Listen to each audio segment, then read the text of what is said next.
GK class.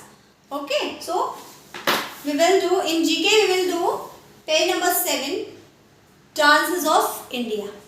Page number 7 पर जो dances of India है उसके बारे में हम आज पढ़ेंगे। हमारे देश में किस किस तरह के डांस फॉर्म्स हैं जो बहुत फेमस हैं, और इसमें डांस में भी हम देखेंगे क्लासिकल डांसेस।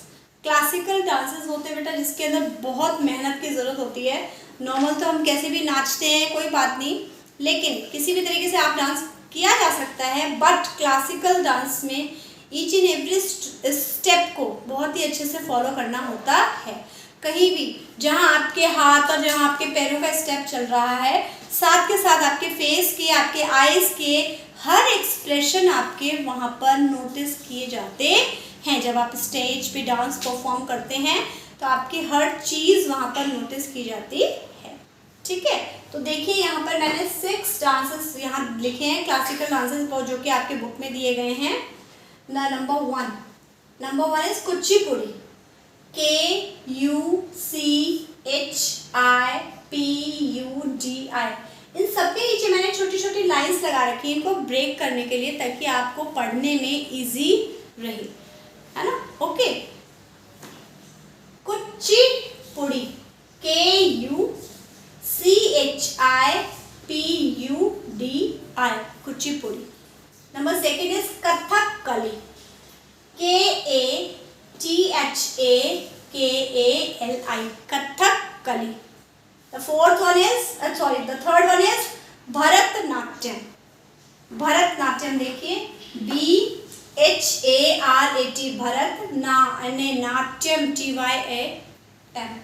दोबारा देखिए, read again, BHARATNATYAM, Bharatanatyam. Okay, the fourth one is Kathak, KATHAK, Kathak. Okay, now fifth is Mohiniyattam, Mohiniyattam, okay,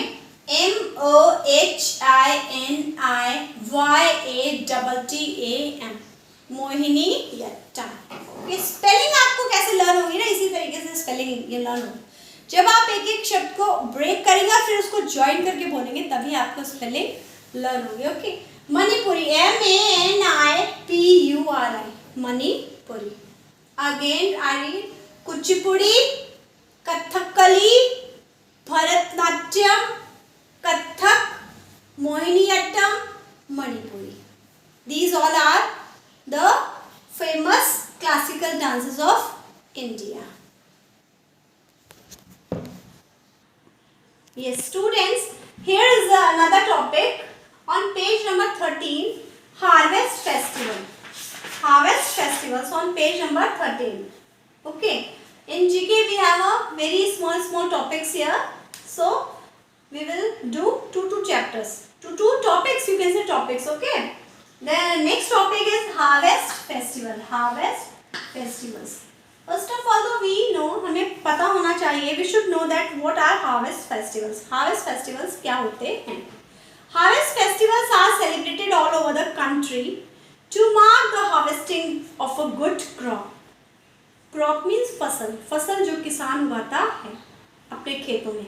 तो किसान जो फसल उगाता है, जब फसल उगाने में उसे 2 से 3 महीने लग जाते हैं ना, 2, 3, 4 months भी लग जाते हैं कई बार। जब वो पक जाती है, कट के घर आती है, तो खुशियाँ मनाई जाती हैं। They all are happy, all the farmers are happy, है ना। हमारे देश का किसान बहुत खुश होता है कि उसकी बहुत अच्छी फसल हुई है, तो इस वजह से इन फेस्टिवल्स को सेलिब्रेट किया। इट्स टाइम फॉर सेलिब्रेशन की, बहुत अच्छा सब कुछ काम हो गया।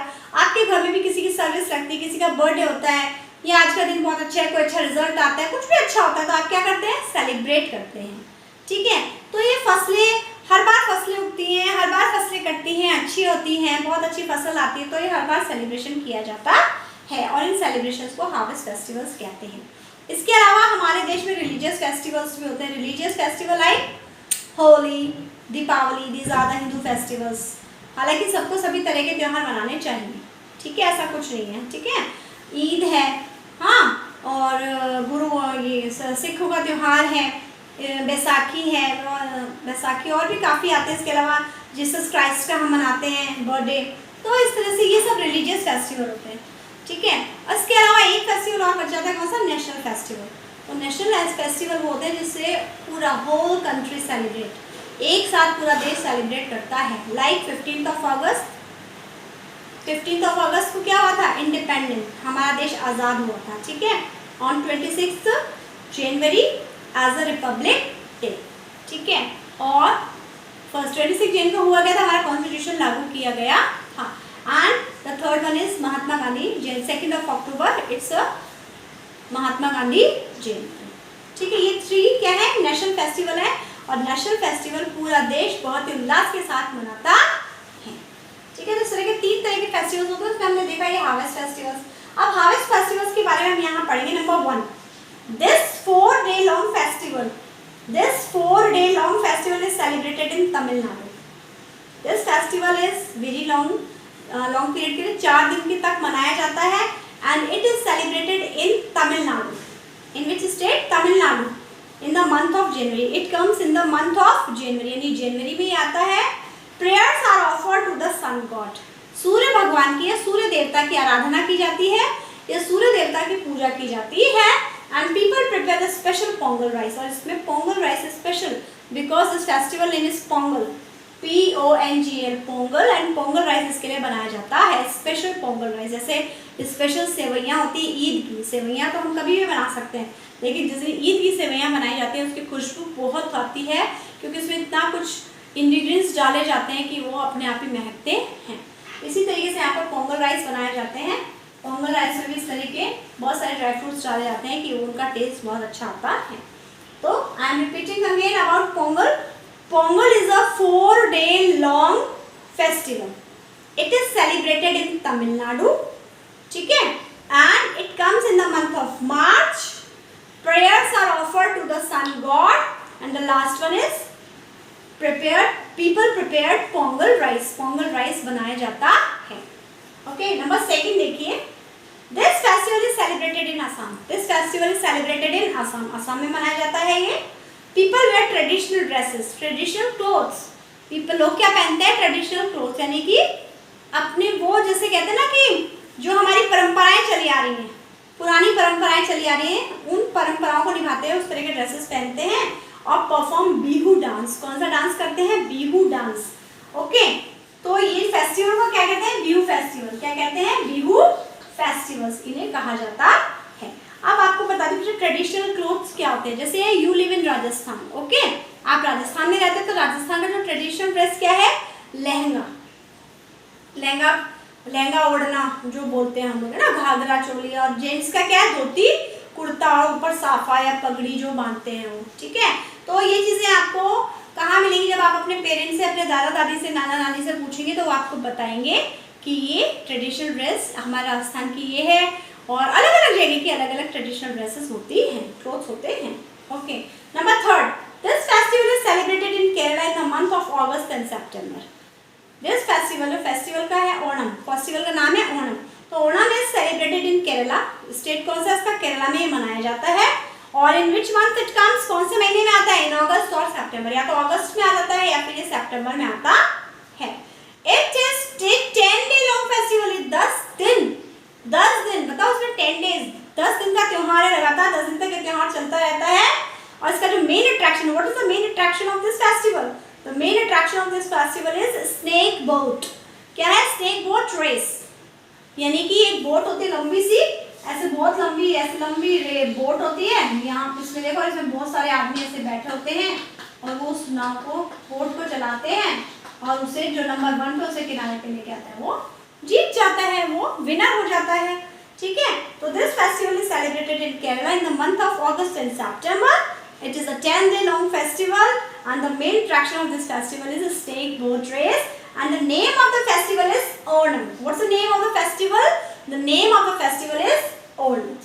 Yes, let's come to the number 4, the last one. Okay, Lohri. तो आपने लोहड़ी के बारे में तो आपने सभी ने सुन रखा होगा बहुत अच्छे से। This festival is celebrated in Punjab in the month of January. Punjab में मनाया जाता है स्पेशली, ठीक है, और जनवरी के महीने में।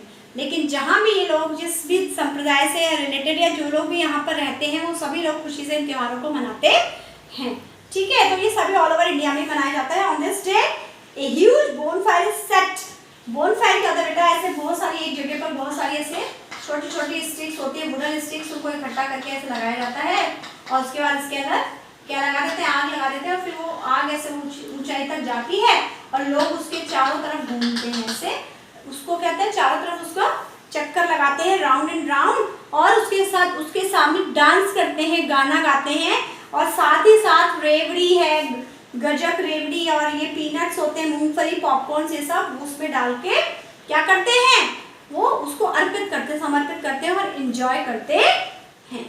Okay, again I am reading, this festival is celebrated in Punjab in the month of January, and on this day a huge bonfire is set and people dance and sing around the bonfire. Popcorns, peanuts and रेवड़ी are offered to the fire. इसको हम कहते हैं Lohri. Now one time again, Pongal. Pongal is a 4-day long festival and celebrated in Tamil Nadu in the month of January. Prayers offered to the sun god and people prepare a special Pongal rice. 2. This festival is celebrated in Assam. People wear traditional clothes and perform Bihu dance. So this festival is Bihu harvest festival. Onam. This festival is celebrated in Kerala in the month of August and September. It is a 10-day long festival. The snake boat is the main attraction of this festival. This is a Onam. And the last one, this festival is celebrated in Punjab in the month of January. And on this day, a huge bonfire is set and people dance and sing around the bonfire. Popcorns, peanuts and rewadi are offered to the fire. This is Lohri. Thank you. Have a nice day.